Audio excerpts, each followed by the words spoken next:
শুহাদে কারবালা থেকে মুসলমান দুইটা ভাগ, ইসলামের মধ্যে দুইটা ভাগ হয়ে গেছে। একটা ইসলাম হলো হুসাইন ইসলাম, আর একটা ইসলাম হলো মুসলমান এজিদ ইসলাম। একটা ইসলামের মধ্যে আছে শান্তি, একটা ইসলামের মধ্যে আছে প্রেম ভালোবাসা, আর একটা ইসলামের মধ্যে এদের লেবাসের মধ্যে ইসলাম। এর মুসলমান দুনিয়ার মধ্যে তাদের ভিতরে অহংকার অহমিকা, মুসলমান তাকাব্বারি, এগুলো ভরপুর তাদের মধ্যে। জোরে বলেন ঠিক কিনা? এই জন্য রাসূল আকরাম সাল্লাল্লাহু আলাইহি সাল্লাম বলে গেলেন, আমি ওফাতের পরে, আমার ওফাতের পরে ওসিরে আল হাসান আল হুসাইন দুজন জান্নাতের সরদার। এই দুটি নাম হলো যিনি যুবকদের সরদার। নাম কি? আল হাসান আল হুসাইন। এই দুটি নাম হলো বেহেশতের যুবকদের সরদার। মা ফাতেমাতুজ জোহরা হলো খাতুনে জান্নাত, মা ফাতেমাতুজ জোহরা হলো মহিলাদের সরদারিনী। আর তামাম পৃথিবীর উম্মতের কান্ডারি, উম্মতের একমাত্র দরদি হবেন রাহমাতাল লিল আলামিন। জোরে বলেন মারহাবা। আমার ভাইরা, আমার বন্ধুরা, আমার আল হাসান হুসাইন নবীজি বলেন, আমার ওফাতের পরে এই রাজ্যে এই সিংহাসনে আমার ওফাতের পরে ওসিরেই নেতৃত্ব দিবে, আমার হাসান হুসাইন নেতৃত্ব দিবে। মুসলমান চার খলিফার জামানা শেষ। মা ফাতেমাতুজ জোহরার বিদায়, শেরে খুদা হযরত আলীর বিদায়, রাহমাতাল লিল আলামিন বিদায়, খলাফায়ে রাশিদিন মুসলমান শোনো, চার খলিফা বিদায় হয়ে গেল। আসলা আমিরে মুয়াবিয়া, মুসলমান আমিরে মুয়াবিয়া হলেন তখন দেশের প্রেসিডেন্ট, দেশের প্রধান। কিন্তু রাসূলুল্লাহ বলে গেছেন, আমার নবী নিজেই বলে গেছেন, আমার ইস্তালা বিশুদ্ধ হবে, আমার পরে এই গদিশিনী কালেমার দাওয়াত দিবে আমার আল হাসান আল হুসাইন। জোরে জোরে চিল্লায় বলা যাবে না সুবহানাল্লাহ? কিন্তু হাসান হুসাইন তখন ছোট, যোগ্য হয় নাই। এই জন্য আমিরে মুয়াবিয়া ক্ষমতায় বসলো। রব্বুল আলামিন এই পৃথিবীর মধ্যে ক্ষমতা কারে দান করব, কাকে বসাইব, কাকে মুসলমান, কাকে কি করব? রব্বুল আলামিন মুসলমান শুনে নাও, এই পৃথিবীর মধ্যে তখনকার জামানায় আমিরে মুয়াবিয়ার একটা সন্তান হলো, নাম হলো মাস্টার এজিদ। নাম কি? জোরে বলেন, নাম কি? এজিদ। মুসলমান তিনি ক্ষমতা লুবি এত বড়, নবী বলছেন বালহুয়া কিলাব, এই দুনিয়াটা পচা দুর্গন্ধ মরি। মানুষের চরিত্র হলো কুকুরের চরিত্র। কুকুর যেমন মরি পাইলে খুশি হয়, সে জামানার মানুষগুলো সম্পদমুখী হয়ে যাবে, এই মানুষগুলো সম্পদের পাগল হয়ে যাবে। আমার নবীর নিজের ঘোষণা, নবী নিজেই বলছে বালহুয়া কিলাব, এই দুনিয়াটা পচা দুর্গন্ধ মরি। আর মানুষের চরিত্র হলো কুকুরের চরিত্র। কুকুর যেমন মরি পাইলে খুশি হয়, সে জামানার মানুষগুলো সম্পদের ময়ে এত পরিমাণ পড়বে, এত পরিমাণ সম্পদের লোভ তাদের ভিতরে থাকবে, ওই সম্পদের জন্য মানুষ মানুষকে খুন করবে, মানুষ মানুষের মানুষ হত্যা ভুলে যাবে। দুনিয়ার মধ্যে জিনা ব্যভিচার অন্যায় জুলুমের মধ্যে মুসলমান মানুষগুলো এমন ভাবে জড়িয়ে পড়বে, তারা অর্থের জন্য সব কিছু করতে পারবে। জোরে বলেন ঠিক কিনা? অথচ একটা মানুষের ধারণা থাকার দরকার, এই দুনিয়ার কিচ্ছু থাকবে না। আল্লাহ বলেন কুল্লু মান আলাইহা ফান, আল্লাহ বলে বান্দারে এই জমিনের মধ্যে যা কিছু আছে সব কিছু আমি আল্লাহ রাব্বুল আলামিন চূন্য বিচ্ছিন্ন করে দিব। এই জমিনের মধ্যে জমিনটা আমি রাখবো না। এই জমিনের মধ্যে যা কিছু আছে আমি আল্লাহ ডাক দে বলেন বান্দারে, এই জমিনের মধ্যে যা কিছু আছে আমি আল্লাহ চূন্য বিচ্ছিন্ন করে দিব। এই জমিনের মাটি এগুলো পুড়ে তামা বানায়া দিব। এই জমিনের মধ্যে যত পানি আছে সমস্ত পানিগুলো আমি আল্লাহ পুড়ায়া ছাই বানায়া দিব। যেদিন কিচ্ছু বলতে কিচ্ছু থাকবে না, সেদিন থাকবে শুধু আমার আল্লাহ। জোরে বলেন মারহাবা। এই জমিনের মাটিগুলো পুড়ে তামা হয়ে যাবে, জমিনের পানিগুলো থাকবে না, এই জমিনের মাটিগুলো থাকবে না, মাটিগুলো পুড়ে সামা হয়ে জমিনের পানিগুলো পুড়ে ছায়া হয়ে যাবে। যেদিন কিচ্ছু বলতে কিচ্ছু থাকবে না, সেদিন থাকবে শুধু আমার আল্লাহ, আল্লাহ থাকবে রাসূলুল্লাহর প্রেম নিয়ে। এই জন্য আমি পিরাইটা মাহফিলের মধ্যে বলি, তোমরা কার জন্য সুদ খাও, কার জন্য ঘুষ খাও, কার জন্য জিনা করো, কার জন্য অন্যায় করো, কার জন্য তুমি দুনিয়ার মধ্যে ঝামেলা জড়াইলারে মন। কারণ এই দুনিয়ার কিচ্ছু বলতে কিচ্ছুই তুমি নিতে পারবে না। এই দুনিয়ার সব পড়ে থাকবে, তুমিও একদিন চলে যাবা। তোমার বাবা গেছে, দাদা গেছে, আপনজন যারা বিদায় হয়ে গেছে, কোন দিন যেন তোমারও ডাক এসে যাবে, তুমিও চলে যাবা। ওই যাওয়ার আগে ইমানটা মজবুত করে যাও, যেন মরণের আগে মরতে পারো। মরণের আগে যদি তুমি মরতে পারো, তাহলে তোমার জীবন ধন্য, কবর জীবন হবে শান্তিময়। নয়তো তোমার কবর জীবন হবে অনেক অনেক কষ্টের জিন্দেগি। জোরে জোরে বলেন ঠিক কিনা? এ ভাইরা আমার, বন্ধুরা আমার, রাহমাতুল লিল আলামিনের বলতেছিলাম বিদায়ের পরে, 4 খলিফার বিদায়ের পরে আমার বাবারা আমিরে মুয়াবিয়ার সন্তান হলো। উনিও ক্ষমতা লোভী। আমিরে মুয়াবিয়ার সন্তানকে ডাক দে, বলে বাজান রে, এই সম্পাই যে তুই যে চেয়ারখানার মধ্যে রাসূল পাক সাল্লাল্লাহু আলাইহি ওয়াসাল্লাম ভবিষ্যৎবাণী দিয়া গেছেন, কারণ আর রাসূলের পরে এই চেয়ারের মধ্যে বসবে কে? তার আহলে বায়ত আল হাসান আল হুসাইন বসবে। জোরে জোরে চিল্লায় বলেন মারহাবা। হাসান রাদিয়াল্লাহু তাআলা বলবেন, নিজেদের মনে চক্রান্ত চিন্তা করে, হাসান যদি খেলাফত পায়, যদি খলিফা হয়ে যায়, তাহলে কি হবে? তাহলে আমাদের অস্তিত্ব থাকবে না। ক্ষমতা লোভী মানুষ, ক্ষমতা লোভী এই দানবগুলো কি করলেন? হাসানকে চিরতরে বিদায় করে দিলেন। আপনার ইতিহাস জানেন, ইতিহাস আমি তুলে ধরব না। আপনারা জানেন হাসানকে দুনিয়া থেকে বিদায় করে দেয়া হলো বিষ পান করাইয়া, যাতে হাসান যেন এই গদির মধ্যে বসতে না পারে। তখন সবাই যখন বলা বলি করতে লাগলো, হাসান শাহাদাতের পেয়ালা পান করেছে, হুসাইন রাদিয়াল্লাহু তাআলা চেয়ারের মধ্যে বসবে। হুসাইনকে মারার ষড়যন্ত্র একটা নয়, দুটি নয়। মুসলমান কই নগরে চিন্তা করলেন, মুসলমান এজিদ চিন্তা করলেন, এই নগরের মক্কা মদিনার বুকে যদি হুসাইন রাদিয়াল্লাহু তাআলাকে শাহাদাত করে দিই, বিদায় করে দিই, এই ষড়যন্ত্রমূলক আমি দায়ী হয়ে যাব, মানুষ জেনে যাবে, ওকে এই মহল্লার মধ্যে মারা যাবে না, ওকে মারার জন্য নিয়ে যাবে কুফা নগরে। কুফা নগরের গভর্নর তখন মুসলমান ইবনে জিয়াদকে ডাকা হলো। জিহাদ, তোমাকে অনুরোধ করি, তুমি হুসাইনকে ডেকে নিয়ে যাও। হুসাইনকে যদি দুনিয়া থেকে বিদায় করে দিতে পারো, আমার রাজ্যে আমি হব রাজ্যের প্রধান, তোমাকে প্রধান সেনাপতি বা প্রধান উজির বানানো হবে। যেই লোভে পড়ে গেলেন ইবনে জিহাদ, চিঠি লিখলেন হুসাইনকে, হুসাইন আসো, ইসলামের সুন্দর মনোরম পরিবেশ দাওয়াত দেওয়ার জন্য, রাসূলুল্লাহর সত্য কালেমা পড়ার জন্য মানুষগুলো উত পেতে বসে আছে, তুমি আসলে তোমার হাতে সবাই বায়াত গ্রহণ করবে, সবাই বায়াতে রাসূল, সবাই বায়াত গ্রহণ করে রাসূলুল্লাহর ধর্মের মধ্যে, ইসলামের মধ্যে প্রবেশ করবে। জোরে জোরে চিল্লায় বলা যাবেন আল্লাহু আকবার।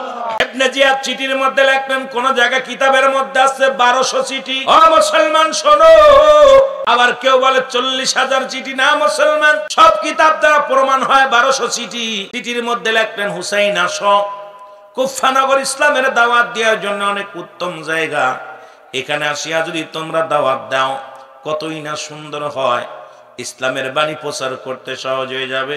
রাসূলুল্লাহর সত্য কালেমা মানুষ পড়ে নিবে, কালেমাই শাহাদাত পড়ে পড়ে দলে দলে মানুষ ইসলাম ধর্ম কবুল করবে। আশহাদু আল্লা ইলাহা ইল্লাল্লাহু ওয়াহদাহু লা শারীকা লাহু ওয়া আশহাদু আন্না মুহাম্মাদান আবদুহু ওয়া রাসূলুহু। শাহাদাত পুরিয়া সাক্ষ্য দিলেন আপনি আল্লাহ ছাড়া কোনো মাবুদ নাই। সব ঈমান আনলেন, সুন্দরভাবে ঈমান আনবেন। ও মুসলমান শুনে নাও, কালেমা কিন্তু সবাই জানি, আমার আগের বক্তব্য ওয়াজ করছি, একটা হলো ঈমান, একটা হলো কালেমা।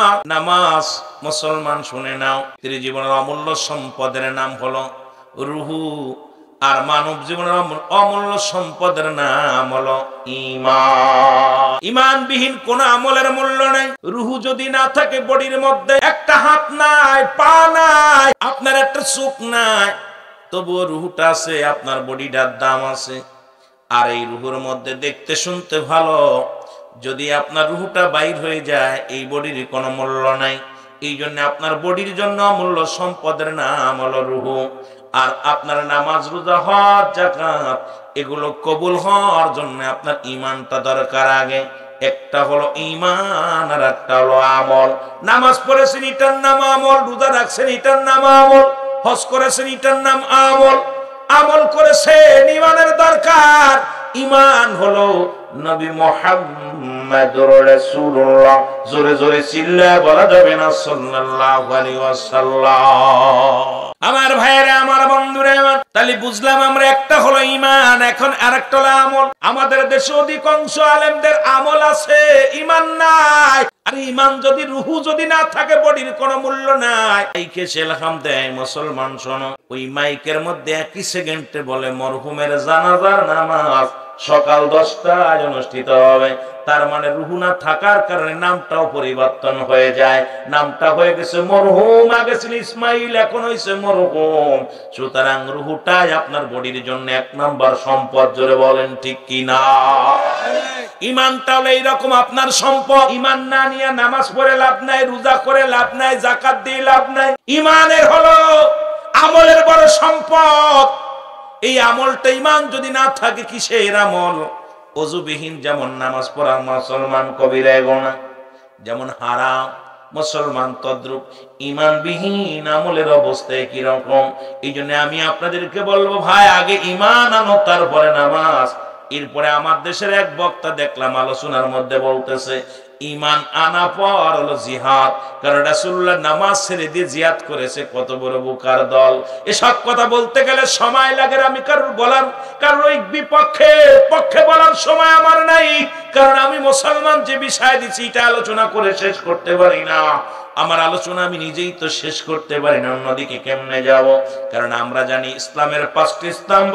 নাম 1 নম্বরে কালেমা, নামাজ, রোজা, হজ, যাকাত। সুতরাং 1 নম্বরে কালেমা পড়েছো, সঙ্গে সঙ্গে নামাজ ধরো। এখন তারা বলতেছে নামাজের পরে হলো জিহাদ। জোরে জোরে চিল্লায়া বলা যাবে না নাউজুবিল্লাহ। খবরদার অহংকার করো না। আমি যে বাদশার বাদশা ছিলাম, এই জন্য তোমরা যারা টাকাওয়ালা, বাড়িওয়ালা, খবরদার অহংকার করো না।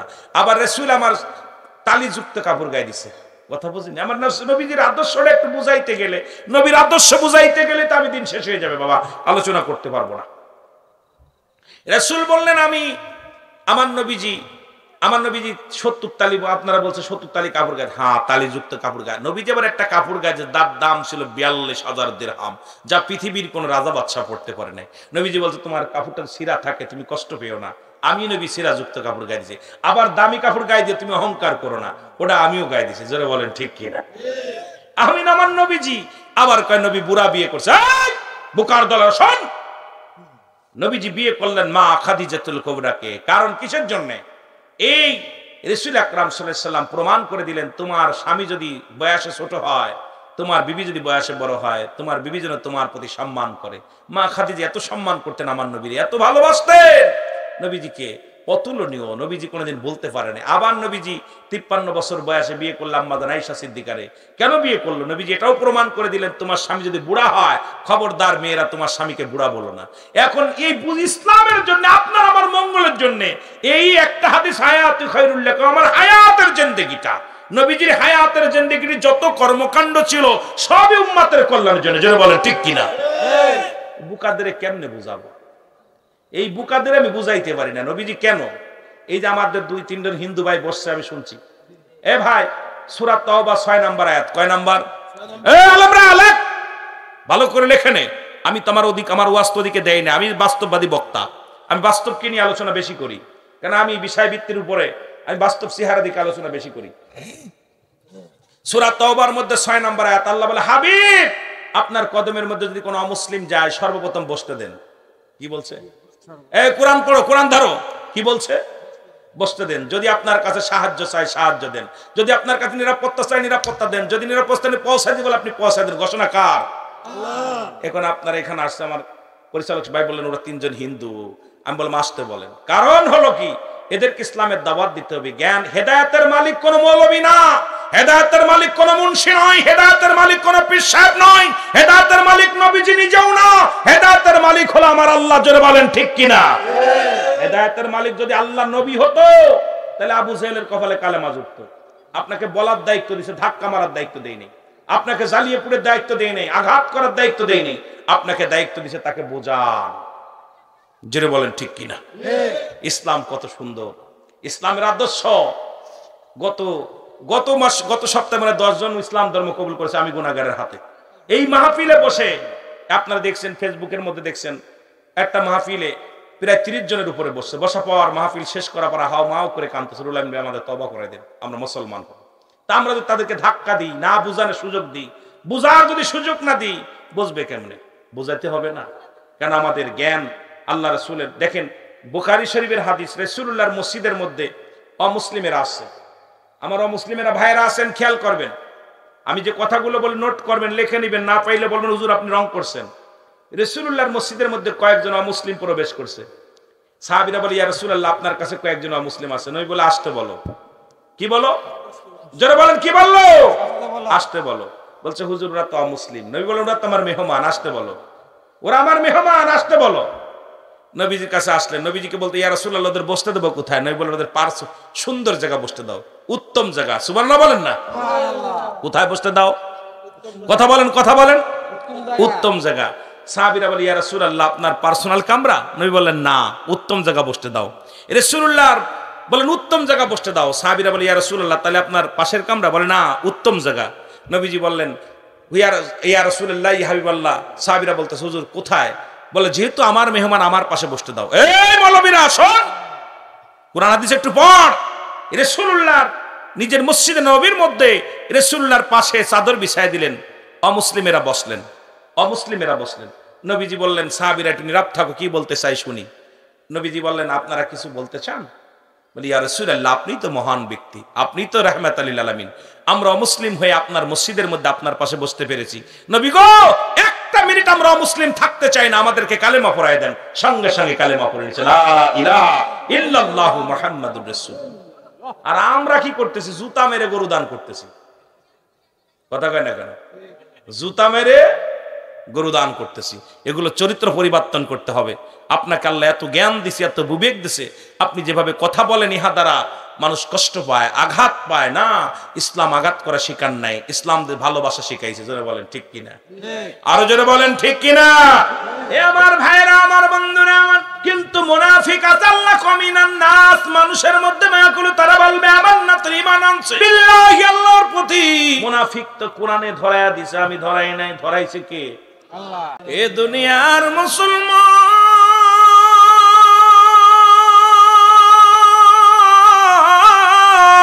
নবী লাগবে কবরে, নবী লাগবে মিজানে, নবী লাগবে ফুলসিরাতে, নবী লাগবে ইয়াউমুল কিয়ামতের ময়দানে।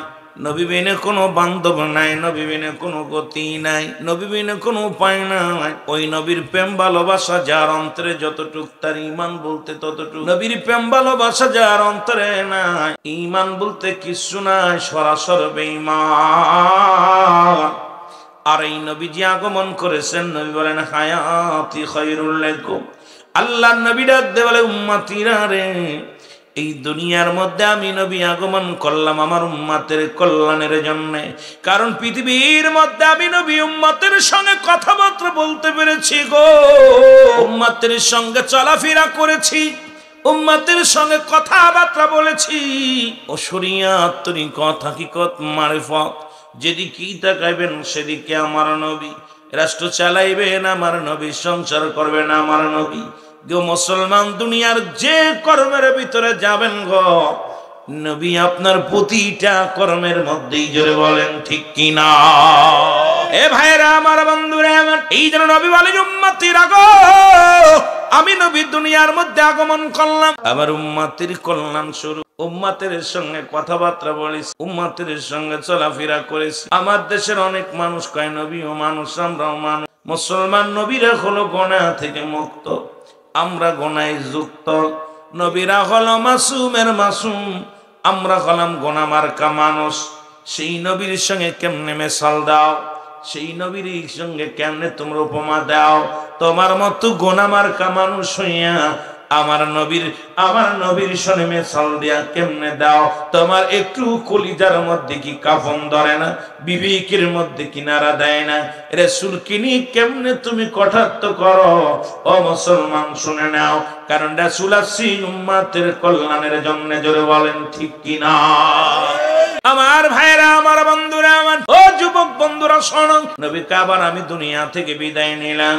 ওফাতি খায়রুল লাকুম, নবীকে আমার ওফাতটা আমার উম্মতের জন্য কল্যাণ শুরু। কারণ পৃথিবী থেকে আমি নবী বিদায় নিলাম, এটা আমার উম্মতের জন্য। কারণ উম্মতিরা যখন পৃথিবীর মধ্যে কোনো ভালো কর্ম করে, আমি নবীর সঙ্গে সঙ্গে আল্লাহর দরবারে প্রশংসা করি আমার উম্মতের হইয়া। আবার যদি কোন উম্মত গুনাহের কাজ করে সঙ্গে সঙ্গে আমি নবী আল্লাহর দরবারে ইস্তেগফার করি আমার উম্মতের হইয়া। সুতরাং আমার নবীর উম্মত হইয়া আমরা বড় ধন্য, কারণ আমার নবীর মতো এমন নবী পৃথিবীর মধ্যে আর মেলবে না, আসমান জমিনের মধ্যে আর মেলবে না, তামাম পৃথিবীর মধ্যে মেলবে না। অন্যায় করে ছেলে মাপসায় বাবায়, অন্যায় করে গ্রামের ছেলে মাপসায় চেয়ারম্যান মেম্বার যাইয়া এমন নবীর উম্মত হইলাম। ভুল করে আমি ক্ষমা চাই রহমতের নবী রাহমাতাল লিল আলামিন। জোরে জোরে চিল্লায় বলা যাবে না মারহাবা? সেই নবী বলেন, আল হাসান আল হুসাইন আমার, আমি নবী হাসান হুসাইনের, যারা হাসান হুসাইনকে ভালোবাসবে আমি নবীর ভালোবাসা হয়ে যাবে। আমার আল্লাহ রাব্বুল আলামিন আপনাকে আমাকে জেলখানায় নেন নাই, হাসপাতালে নেন নাই, রিয়াজুল জান্নাহ বেহেশতের বাগানে বসার মতো সুযোগ দান করল। একটু জোরে জোরে চিল্লায় বলা যাবেন আলহামদুলিল্লাহ। এ ভাইরা আমার, বন্ধুরা আমার, বান্দা যখন রিয়াজুল জান্নাহ বেহেশতের বাগানে রওনা হয়ে যায়, প্রতিটা কদমে কদমে আমার আল্লাহ রাব্বুল আলামিন বান্দার জীবনের সগীরা গুনাহগুলো মাফ করে দেয়। ছোট্ট ছোট্ট গুনাহগুলো রব্বুল আলামিন বান্দার জিন্দেগির মাফ করে দেয়। যখন আপনি বাড়ি থেকে রওনা দিছেন রিয়াজুল জান্নাহ বেহেশতের বাগানের উদ্দেশ্যে, কত গুনাহ করেছেন, ছোট ছোট সগীরা গুনাহগুলো আল্লাহ রব্বুল আলামিন আপনার আমার মাফ করে দিছে। ও মুসলমান, আমরা শুধু সগীরা গুনাহ করি নাই, পদে পদে করছি কবিরা গুনাহ। নামাজ ছেড়ে দিয়া কবিরা গুনাহ, মিথ্যা বলা কবিরা গুনাহ। মুসলমান শোনো, বেগানা নারী চেহারা দেখা কবিরা গুনাহ, বেগানা পুরুষের চেহারা দেখা কবিরা গুনাহ। হাজারো গুনাহ করলাম দুনিয়ার মধ্যে, হাজার প্রকার গুনাহ করলাম। আল্লামা কুতুবী রাহমাতুল্লাহ বয়ান করা, দুনিয়ার মানুষ শোনো, বান্দা যখন কবরের কথা চিন্তা করে, মরণের কথা চিন্তা করিয়া খাস তওবা করিয়া আল্লাহ বলে ডাক দেয়। কারণ কিয়ামত পর্যন্ত আর কোন নবী আসবে না, কিয়ামত পর্যন্ত তওবার দরজা খোলা আছে।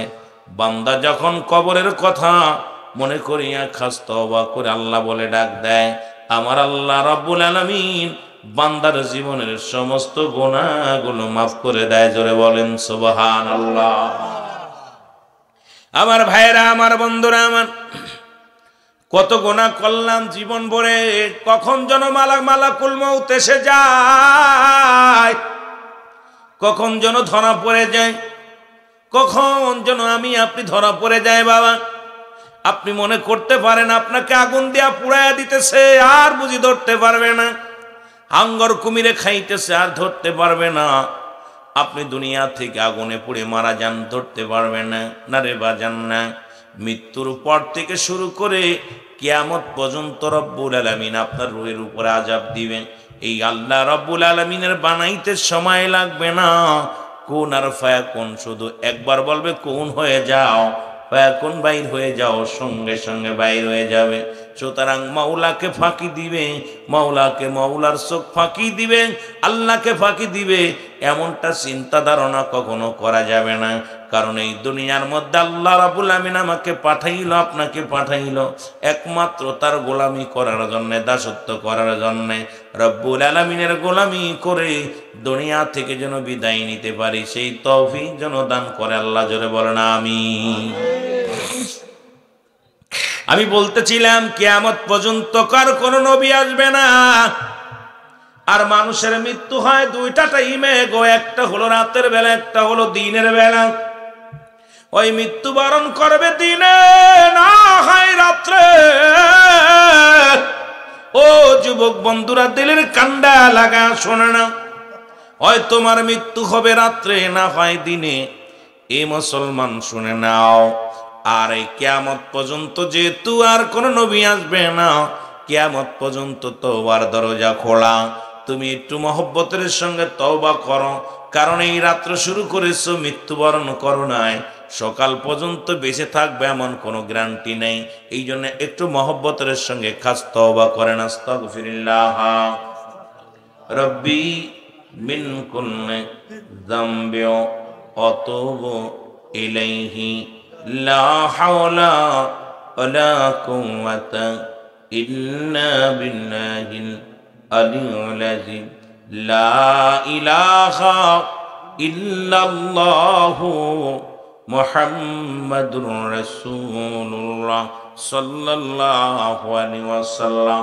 সবাই পড়েন আশহাদু আল্লা ইলাহা ইল্লাল্লাহু ওয়াহদাহু লা শারীকা লাহু ওয়া আশহাদু আন্না মুহাম্মাদান আবদুহু ওয়া রাসূলুহু।